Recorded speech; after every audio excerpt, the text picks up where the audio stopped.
survive something like that, you know, you can survive anything. Okay, this is another story along those lines. The first time I ever spoke in public here. This was one of the times that Gurudev retired. One of the many times that he retired. He did it repeatedly throughout the years in order to psychologically condition us. So this time that he retired, he decided I was supposed to give satsang. So he said, okay, Karunananda, from now on, I'm retired and you're giving satsang. So what was my response to that? Absolute terror. Terror. Unabashed, total terror. That's all I could say. I had never really spoken in public. Not only that, who is the crowd? The crowd is you people, which means you've heard it all, you know everything, and not only that, you don't want me, you want him. So you're hostile to it. So I've never done it before. I have a crowd that knows everything, and they're hostile. No, it was here. It was in this building. So I was so frightened, really frightened, that God took mercy. And during the course of that week, one night, I actually dreamt a talk. I dreamt clear, logical, sequential. It wasn't like a dream. I dreamt the talk. I instantly got up. I wrote it down. And that was the talk that I actually eventually delivered. I say eventually because it was like this. So we come in, and just as I'm about to go on the stage, our retired guru decides to show up. And he sits down, and those of you who know this pose will know exactly what I'm referring to.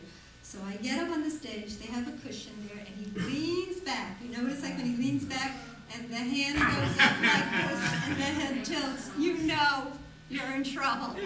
You know he's looking for some mischief to do. So he's leaning back. I'm really nervous. I begin to speak, and then he goes, stop. She looks too small. Do something. And about 3 or 4 guys rush to the stage with pillows and cushions and everything, and they make it a little higher.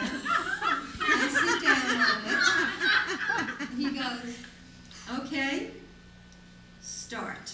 So I'm a little disoriented, but I begin. I get out 2 sentences. He goes, no, no, no, she still looks too small. He goes about my confidence, you know, like this, and he says, do something. Now 5 to 7 people rush the stage. More cushions, pillows, benches, whatever. They make this platform. I get on. I start a 3rd time. This is not an exaggeration. He goes, stop! People, she looks too small. Do something. Now, like dozens of people seem to be rushing up there. I just step to the side. They build this mountain. I need a lift up to get onto it. I'm sitting on this mountain. You can't imagine how ridiculous it felt. Not only that, it wasn't stable.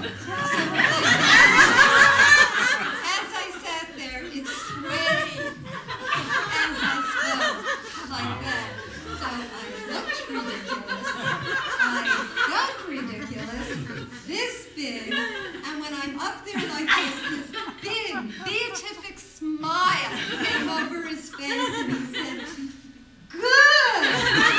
Now give us a talk. I gave the talk, and I tell you, thanks to that experience, I've been able to speak.